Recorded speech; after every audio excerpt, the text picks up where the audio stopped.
Welcome to all our listeners. Welcome to the More Energy Insecurity, Diverging Conflicts and AMA Treaty episode of Ubuntunomics podcast. This week we'll be looking at the infrastructure-led growth plan versus fiscal austerity, development of a green hydrogen export SEZ, relaunching of Coega Technologies and Consulting, and Eskom's escalating load shedding. And in the Africa regional update, we'll be looking at the worsening Tigrayan conflict in Ethiopia, thousands fleeing the DRC, the AMA treaty entering into force, and the SAMIM update from SADC. With me this week is Sbu Nyati from Eskom Assets. Hello Sbu, how are you doing this week? No, I'm well, thank you, Sia. It's been a long year, but we're surviving.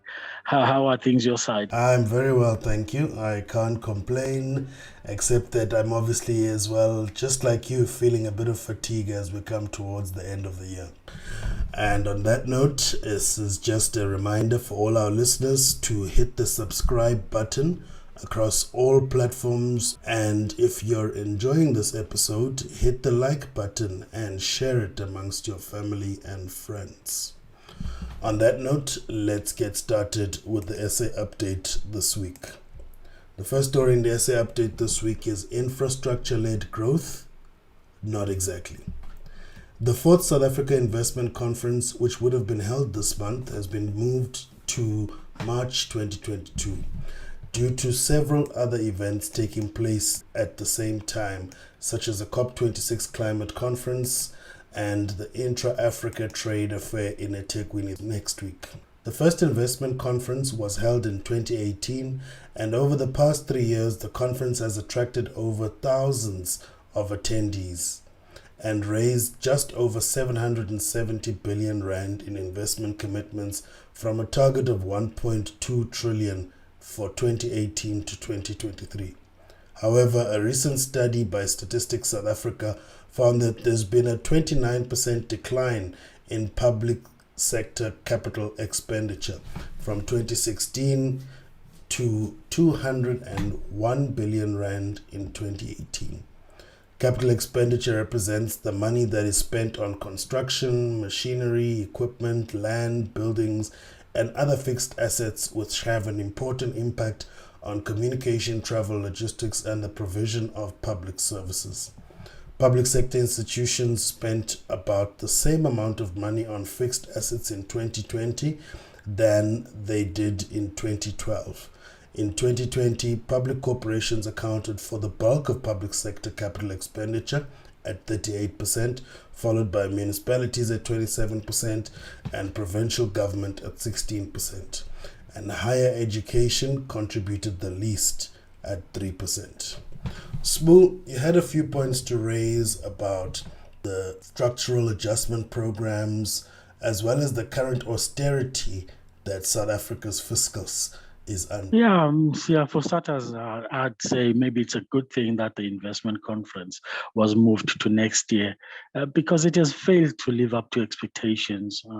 From the onset, many watchers pointed out to the fact that investments announced at these conferences were projects which are already in the pipeline. So it was more like a PR exercise. The numbers on investment from the non-governmental sector speak for themselves because they only attained 64% of targeted commitments. You must now underline commitments. It's not actual investments. To me, this proves that the reliance on foreign direct investment or a private sector-led growth path is not feasible.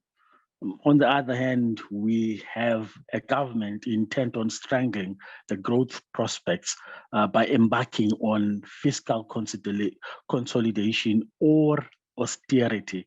Whatever one calls it, it's the same thing.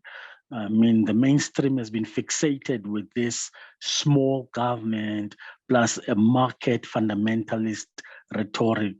And the ruling party buys into this, but the results show that it's a dismal path. All this is now happening while G20 countries, which also suffered the same COVID-19 pandemic, they have G20 countries have steadily been increasing the sizes of their governments, especially after this COVID-19. When one looks at countries like the UK, whose economy had shrunk by 9.8%, that's almost 10%, or the US, which had shrunk by 3.4% in the past year. For this year, they are growing at 6.8% and 6% respectively. And the forecasts are that the UK will continue to grow at 5% and the US will continue to grow at 5.2% in 2022. I mean, their governments insisted on a sizable stimulus package, unlike South Africa. And their economies have rebounded and are now humming along nicely, with the US having reached full employment already. South Africa is projecting at the same time to grow by a paltry 1.7% in 2022 after this recovery. I mean, this year they're saying that we will recover by 5.1%. I don't know where they get this 5.1% from, because we've been looking at the numbers. But I mean, yeah. But anyway, we also have the IMF suggesting that South Africa is likely to benefit more from electoral reforms to boost economic growth, to revive business confidence and stabilize debt, more than fiscal consolidation. I mean, this is a move away from their usual dogma. They are correct. I mean, debt will only decrease when you have growth, not by these self-imposed restrictions. Furthermore, business always follows public investment. If you have a South Africa that is not investing in herself, how do you expect business to invest in South Africa when the state doesn't have confidence in the economy itself? So another curiosity for me here is the insistence on culling SOE venturism, SOE investments, because your numbers reflect that the biggest entities are the ones, I mean, public investment, public sector capital expenditure was at 38%. So the biggest entities in South Africa, though, even though I am all for good governance and all of that, they still show that companies like Transnet and Eskom incurred irregular expenditure to the tune of 26 billion rand, even though they were not investing. So South Africa should change its focus. Yeah, no, it's very scary, and you hit the nail on the head on your last comment there, that there's actually no intention for public investment, and you've seen this in the pronouncement in medium-term budget, which sets the tone for next year's budget. One of the first shocking announcements for me was the fact that there was no support for state-owned entities. And if we look at this data, particularly the Stats SA research that I just presented on the story, you'll see that 38%, almost 40% of public sector investment is actually coming from state-owned enterprises. So if government's not going to support state-owned enterprises, that means that they're not going to support around 40%, close to half of actual public sector investment. And at the same time, they're touting all these structural reforms that need to take place, which will never take place without government leading the investment to restructure the economy, just as you've rightfully said. And I would like to see how the president hopes to pull a rabbit out of his hat with private sector infrastructure-led growth, which has never happened nowhere on this planet. And we will probably be the first country. And that seems to be the direction in which they're driving the country, particularly if you look at the policy stances, even though there doesn't seem to be a coordinated effort on the part of government. One, the fact that we're now trying to attract foreign capital investments into energy supply, but primarily focusing on independent power production and leveraging foreign direct capital investment into the sector, which doesn't leave much room and actually ends up crowding out domestic investment in many instances. And I think the second issue for me is the fact that we have not even decided on a policy stance. Okay, so government said, and this has been for some time now, even prior to current President Cyril Ramaphosa's term, we've heard about this infrastructure-led growth. But the numbers clearly show that 2016, there's been a 30% decrease, close to 30% decrease in capital expenditure. So for the past 5 years, we've actually seen a reducing piece of government's pie. And, without public sector investment, which has always led private sector investment in the country, there's actually no investment, which makes me very concerned about this touted recovery, which is unlikely to take place. And here's why. If government isn't investing, the next option would be to attract private capital or private investment. But private investment only invests on the back of possible returns or profits. And those profits are usually driven by high demand. So business owners know that when there's high demand for specific products or specific sectors, they can charge high prices and make high profits, and hence they will invest. But what you have in South Africa is high levels of unemployment, high levels of inequality, which means that aggregate demand is very, very low.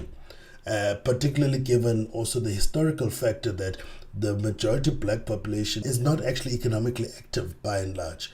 And so this is a structural problem that can either be fixed by investment in production in order to create jobs and improve aggregate demand, but then that production and investment cannot be based on the domestic demand. It needs to be based on external demand, because you won't immediately produce so the point I'm trying to make is that local production and local demand won't be immediate the same time you create jobs to produce. So you need to actually have quite a strong aggregate demand from externally so that you can export those goods. And obviously by producing goods for export, then you start resuscitating domestic demand. And I think with none of this being mentioned, none of this being any part of the economic plans that we're seeing, I'm very concerned that the economic recovery is just being kicked further down the line. And it's very concerning. On the other hand, the other spheres at which government is now focusing on, which is the district-led model of investment and development, seems to miss all the points. As you've said, the top source of public sector investment is state-owned entities at 40%, followed by municipalities at 20%, and provincial government at 16%. And in between this is obviously the districts, which seemingly aren't playing any role here if you look at the level of investments, given the fact that provincial and municipality account for about 43% of the additional investment in public investment.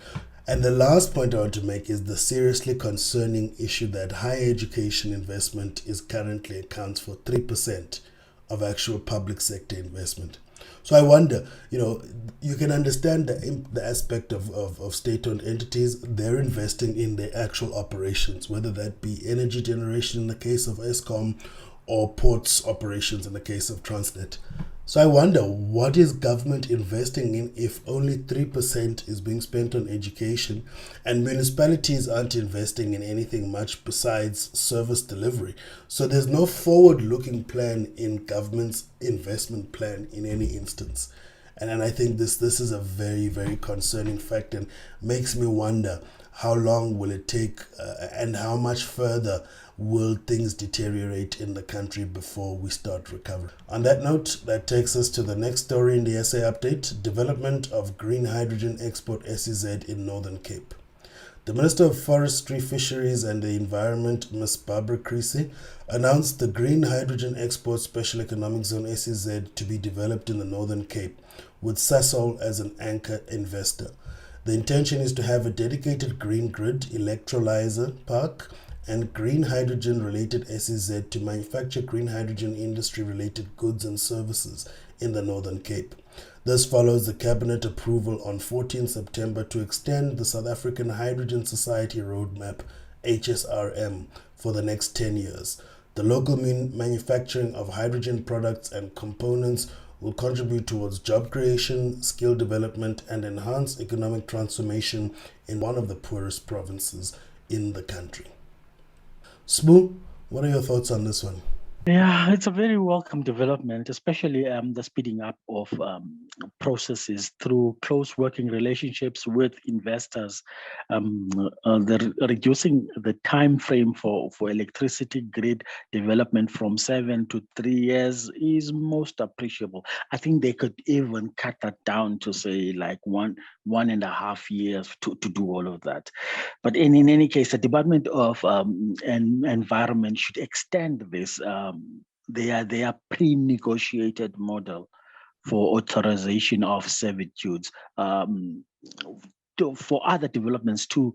I mean, it takes a long time to get your plans approved for doing any kind of building activity. So we do at the same time. I think we also do have a lot of SEZs, these special economic zones, and we have seen very little in the way of return of investment. Most of them have been underwhelming when it comes to meeting envisaged targets, especially on the much touted job creation attributes. I mean, they always talk up job creation, but we see very little. You can go up to Coega. They said that would be another. They gave big numbers, but there's very little in the way of jobs. I would also like to see details concerning how much government will put into the investment versus the private sector players. Because my hunch is that the country bends over backwards to subsidize these SEZs, and ours are very expensive. I've been to some of them. Okay, let me say, especially the Coega one. You'll see the infrastructure that they put in there, and it's just expensive stuff. I think we could do these much cheaper, but in any case, I'd like to see more details. Yeah, I definitely agree with you. Look, I'm not going to get into very, very detailed discussion on this one, just mainly because I was heavily involved, as you know, as an economist at National Treasury in a review of our actual SEZ program as a country, which was led by the Japanese development agency JICA back when I was at National Treasury. And, you know, we're worlds apart from how SEZs operate. The Japanese are obviously the gold standard globally on how to operate special economic zones. They're data-driven, they're export-focused, and really performance-driven. There's none of that in South Africa. I mean, we've got SEZs still struggling to make tenants, let alone meeting their job targets. But in any case, let me park that for a second. Our SEZ policy is poor, and it's not going to yield anything. But let me come to this idea of the green hydrogen export SEZ in the Northern Cape. Firstly, I wonder if policymakers are actually aware of what is meant by green versus blue hydrogen. So firstly, green hydrogen is different from blue hydrogen in that green hydrogen is supposedly a completely renewable process. And the idea is that you have a completely renewable source of energy in order to electrolyze water and separate it into hydrogen and oxygen. And then the idea is that you would then use the hydrogen as a further fuel for other purposes. So in the middle of the desert in the Northern Cape, where's the water going to come from? And then my second issue is that perhaps we should have considered blue hydrogen, which involves the extraction of hydrogen from natural gases. particularly if you consider the natural gas finds in neighboring countries like Mozambique, as well as even our own along the Garden Route, which were made a couple of years back. I think it was Shell who made the discovery in exploring along the Garden Route and found natural gas. And for me, that seems to be a much more plausible approach in terms of this. So I think, firstly, this is just another PR exercise. I wonder, though, with all that's gone into reviewing this project, making it bankable, etc., that people have actually considered this. Like the main core input in a green hydrogen export SEZ is going to be water. In the middle of the desert in the Northern Cape, with poor service delivery and even competing demands or uses of water, where is the water going to come? On that note, that takes us to the next story in the SA update. The CDC relaunches Coega Technologies and Consulting. The Coega Development Corporation CDC relaunched the Coega Technologies and Consulting business, formerly known as Coega Telecoms, to improve its ICT offering to Coega Special Economic Zone SEZ tenants and other companies in the Eastern Cape and the country. Coega Technologies and Consulting offers specialized ICT services and solutions. Specifically, the product lines include internet connectivity and telephony, 2 Tier 3 data centers, ICT monitoring and support, ICT security and disaster recovery, equipment, space and line rentals, and software licensing. Spoo, you had a comment to make about how this is very much needed and quite important in the current climate of high concerns with data and ICT security breaches in the country. Yes, yeah, I think this is a needed development. I mean, there have been these. There's been a spate of ICT security breaches, which affected big businesses in all over South Africa, and especially SOEs, including the logistics giant, the state-owned Transnet, and there were. I remember we couldn't get stuff off the harbors, and farmers were complaining because it was a huge mess. So the Coega SEZ wants to position itself as a world-class investment hub, and getting the best ICT infrastructure should be should go hand in hand with getting in those running the SEZ properly. So this is quite good, I think. Sure. But again, this is for me one of those. So in any case, I have so many questions. Why did Coega Telecom shut down in the first instance? And why is it being relaunched now? And sometimes we want a good story, but I also had that question: why did Coega Telecoms close? What is?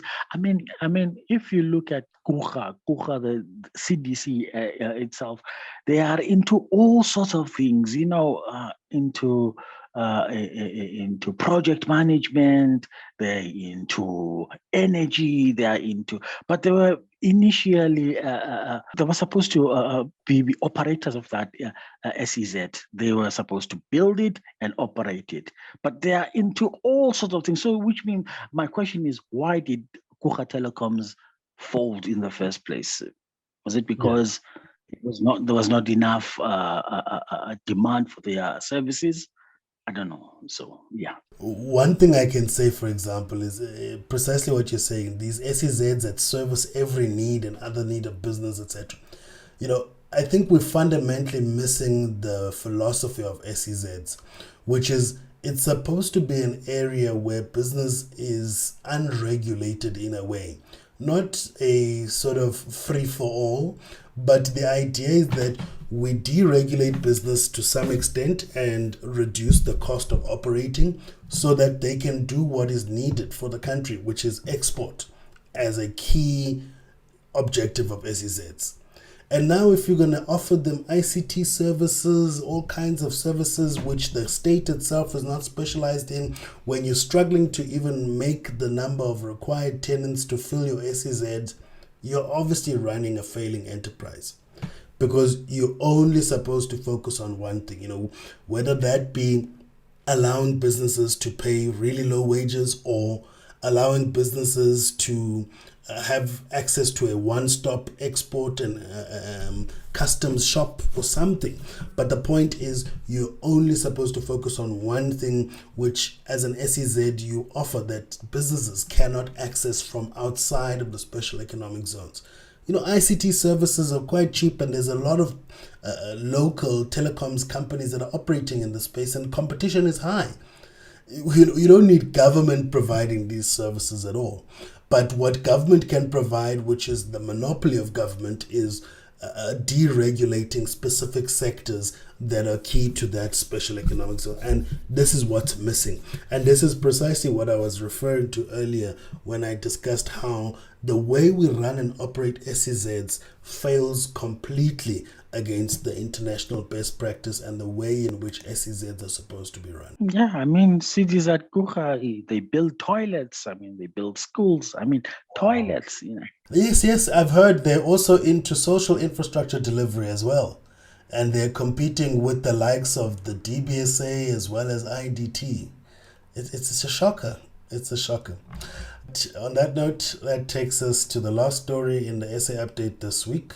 Eskom's escalating load shedding. Eskom escalated load shedding to stage 4 this week in order to ration the remaining emergency generation reserves, which had been utilized extensively as demand remained high despite the implementation of stage 2 load shedding. Eskom has also failed to return 7 units to service on Monday this week, as total breakdowns amounted to 14,874 megawatts, and planned maintenance accounted for 5,579 megawatts. So almost 20,000 megawatts is offline. In addition, a generating unit at Arnott power stations tripped on Monday morning, and frustrations over the lack of electricity supply resulted in public demands for the dismissal of Eskom Chief Executive Officer Mr. Andre de Ruyter, and the power utility was forced to reduce load shedding to stage 3 for the remainder of the week. Spoo, what are your thoughts on this one? Now, economist Mike Schuessler estimated that 1 million jobs have been lost due to machinery breakdowns and load shedding. He also suggested that as much as 1 trillion rand has been lost to the economy since load shedding started way back in 2008, I think. Yeah. Issues at Eskom have a direct economic impact.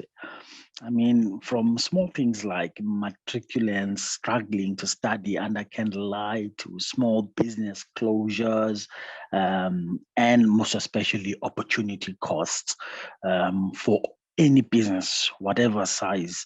I mean, we were promised about 2 years ago, they say 18 months ago, that blackouts would be a thing of the past, but that has not come to pass, not materialized at all. Insiders at Eskom point to budget cuts. I mean, managers will say that they can't do maintenance properly because spare parts cannot be purchased, and they say that those boilers, they are being run to the ground. It is obvious that there is a management problem at Eskom, even though fingers still point to former executives and the board, former boards. But we know that there is currently a lot is going wrong. Basically, it is no wonder that there are calls for Mr. de Ruyter to step down. He was brought in to make sure that the proposed unbundling of the utility is carried out expeditiously. He's a qualified lawyer, and his competency must be in mergers and acquisitions. I know, but I don't think he has. Some say that he doesn't have the technical know-how that is a prerequisite to running such big entities. But some would even say that even Brian Molefe didn't have that. But so there are many issues there. Look, the problems are many and they're complex. And I think one of the central issues is we've just got too many plasters when the patient should have been, resuscitated or even reincarnated, because you're talking about pretty much a dead horse when you're talking about Eskom these days. And instead, what we've done is we've put plasters all over the patient. I mean, from even issues of employing someone like Andre Derrida, who has got zero experience in power generation. His background is actually from packaging and manufacturing as a former director or CEO from Nampak. And on the other hand, there's also the major issues on procurement and just the historical legacies of operational deficiencies and lack of corporate governance at Eskom, which is a major problem. Then the other problem is that we're not dealing with some of the key structural engineering problems, such as an outdated transmission network and a network that cannot actually accommodate all of the commitments that have been made in terms of independent power producers. I always laugh when I hear the stories and even comments of civil society groups that argue that the reason why there's been so many delays on the independent power producers coming online is because of political interference or corruption, when it's actually just a technical problem that there's no ways for them to actually plug onto the grid and supply their independent power into the grid. Yes. And despite all the many rounds of procuring independent power, we're never going to be able to have this additional capacity fill the gap without dealing with the problem of the distribution network in the country. And everything else then after that, it becomes null and void. Too many plasters when we should have been operating on a dead patient to try and reincarnate them. Yeah, we ran a story just about a fortnight ago about the network. Yeah, you are correct here. And the other thing that we don't mention is coal. That Eskom gets inferior quality coal, and all of the good stuff, the high grade quality coal, is shipped off to Richards Bay and to the then to the Far East and India. So all the good coal with Eskom doesn't get their hands on.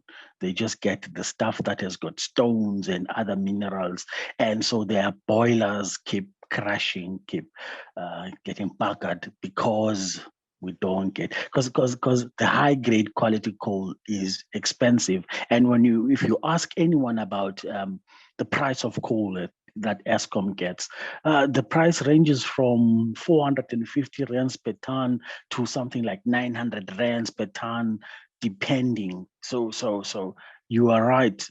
There are procurement problems there, and there is all kinds of corruption. So it's a complex issue. Yeah. On that note, that brings an end to the SA update this week.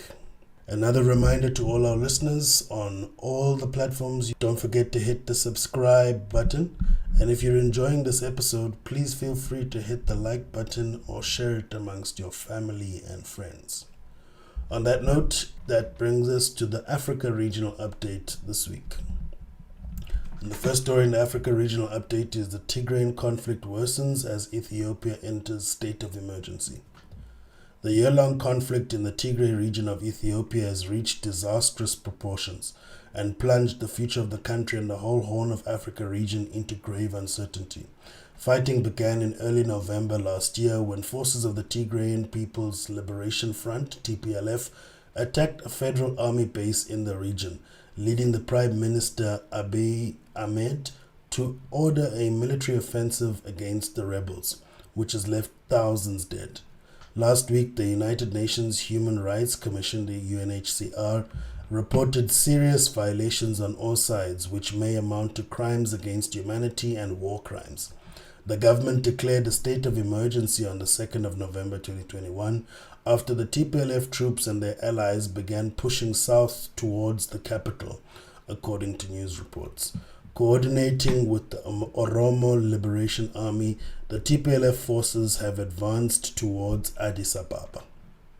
Smoo, you had a point to make about the need for a ceasefire and inclusive Ethiopian dialogue to resolve this crisis. Yeah, I mean, calls for a ceasefire and for an inclusive intra-Ethiopian dialogue to resolve the crisis should be heeded by all sides. This is the only way to achieve peace and stability, because egos and sectarian positions will only lead to a total breakdown and maybe, God forbid, the dissolution of the federation. Because people from Oromo have been calling for their own independent Oromia. The central government in Addis Ababa should also come to a reckoning that the allied forces against Abe's regime may be more numerous, they may be better equipped and more resilient. We saw thousands of civilians in the capital being called up to be drafted into the military. This points to a sense of, there is a sense of desperation because ordinary members of society are being called in. It must also be remembered that Tigrayans, who make up the TPLF, made up the core of the Ethiopian army before the civil war broke out. They have got, the senior command personnel and many combatants with experience came from Tigray. To add more, there is that armory in Mekele, which is in Tigray, that also fell into the hands of the TPLF when war broke out. So the TPLF is well armed, well equipped.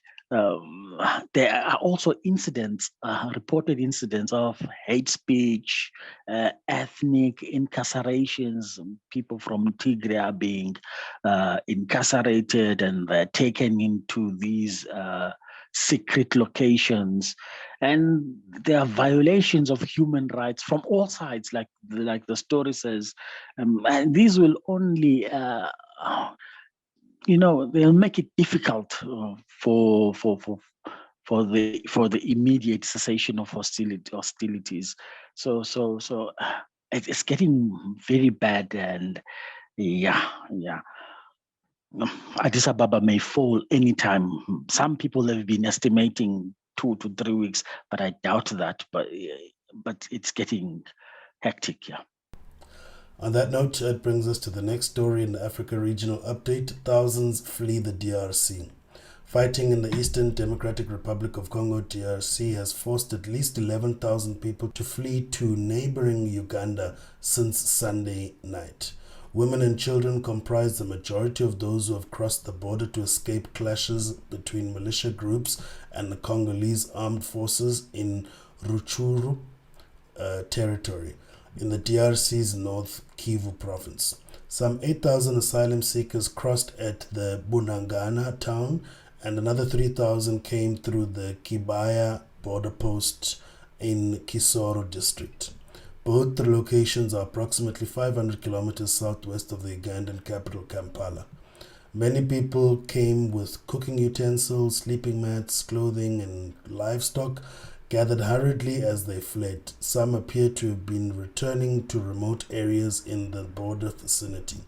Although Uganda's borders are currently closed to asylum seekers due to the pandemic-related restrictions, the government has implemented a humanitarian exception to allow safe passage for people seeking safety.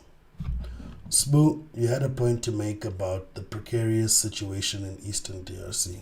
Yeah, the war in Eastern DRC has totally destabilized the province of Kivu, both South and North Kivu, and the adjoining border regions, especially Uganda. What is frustrating is the sheer number of different rebel groups. They say there are well over 100 different groups there, each with its own demands, its own leaders, its own interests. And then there's the local vegetation with inaccessible subtropical forests. These are very difficult to police. The toll on human life is very hard to imagine because an entire generation has never known a prolonged period of relative calm. I can't but feel the heavy burden on Uganda. When I read that the UNHR, the UNHCR is seeking some $335 million this year only for its operations in Uganda, which hosts more refugees than any other country in Africa. Globally, only 3 countries take more refugees than Uganda. So unfortunately, there seems to be apathy. Too many horrid stories have come out of the Eastern DRC. From things like diseases, we had Ebola there, we have famine, we have war, when we have all of these refugees, that the world now has been numbed to the suffering of these people. So yeah, the suffering continues. Yeah, no, definitely very sad. And yeah, it's one of those key economies that could really unlock the future of not just SADC but the whole of the continent really. If we could get just peace and stability right in the DRC and get Inga online to generate all the power we need for the continent, we would be easily develop into the next big powerhouse. On that note, that brings us to the next story in the Africa Regional Update. Treaty establishing AMA enters into force. The Treaty for the Establishment of the African Medicines Agency, AMA, entered into force on the 5th of November, 30 days after the deposit of the 15th Instrument of Ratification. The Republic of Cameroon became the 15th country to deposit instruments of ratification at the African Union Commission on 5 November 2021. To date, 17 out of the 26 African Union AU member states who are signatories have ratified the Treaty for the Establishment of the AMA and deposited legal instruments of ratification to the Commission. The AMA aspires to enhance capacity of AU member states and AU-recognized regional economic communities to facilitate medical products in order to improve access to quality, safe, and efficacious medical products on the continent. The AMA will be the second specialized health agency of the AU after the Africa Center for Disease Control and Prevention. On that note, that brings us to the last story in the Africa Regional Update, the SAMIM update from SADC. The SADC mission in Mozambique, SAMIM, was deployed on 15 July 2021 following approval by the Extraordinary SADC Summit of Heads of State and Government held in Maputo on 23 June 2021 as a regional response to support the Republic of Mozambique to combat terrorism and acts of violent extremism. The summit noted with concern the continued acts of violence perpetrated on innocent civilians, women and children in some districts of Cabo Delgado province. The mandate of SAMIM includes supporting the Republic of Mozambique to combat terrorism and acts of violent extremism in Cabo Delgado by neutralizing terrorist threat and restoring security in order to create a secure environment, strengthening and maintaining peace and security, restoring law and order in affected areas of Cabo Delgado, and supporting the Republic of Mozambique in collaboration with humanitarian agencies to continue providing humanitarian relief to populations affected by terrorist activities, including internally displaced persons, IDPs. Since its deployment, SAMIM has achieved a number of milestones, including recapturing villages, dislodging terrorists from their bases, and seizing weapons and warfare material, which has contributed to creating a relatively secure environment for safer passage of humanitarian support. Additionally, members of the community have developed confidence in SAMIM forces, feeling more secure and allowing IDPs to return to their normal lives. Smoo, what are your thoughts on this one? Yeah, the fact that communities now feel more secure to return to their normal lives is the best indicator of a successful intervention. The displacement of communities And at times, the breaking up of families must be the most painful consequence of armed conflict. Now, combating terrorism is not a short-term endeavor. This must be borne in mind, meaning a strong enough force, military force that is, should remain in the province. This could last up to a minimum of 5 years, I think, until peace has been established and ingrained. Much more than that is the dire need for socio-economic improvement and economic development. Everyone, is in agreement about that, and we've seen that Total has made commitments. To do some. They have a few projects lined up for the region, so that's good. But now South Africa, I think, and I've kept on saying, should play its role. Because we are Mozambique's biggest trading partner, and we are a big partner. We are a big brother in the region, whether we like it or not. I saw recently a list of 10 countries, South Africa's biggest, the top 10 trading partners, and Mozambique was nestled in, I think it was in number 6 or so. So almost most of the consumer goods that Mozambique gets, they get from South Africa, and we rely on. There should be good neighborliness, and they rely on us, and we profit from having a healthy relationship with the country, and so we should play our part, I think, in the same way we should be playing our part in Mozambique, in Zimbabwe, Zambia, or all of the SACU countries. In fact, SADC. So yeah, those are my thoughts. On that note, that brings an end to the Africa Regional Update this week. And that brings us to the numbers game.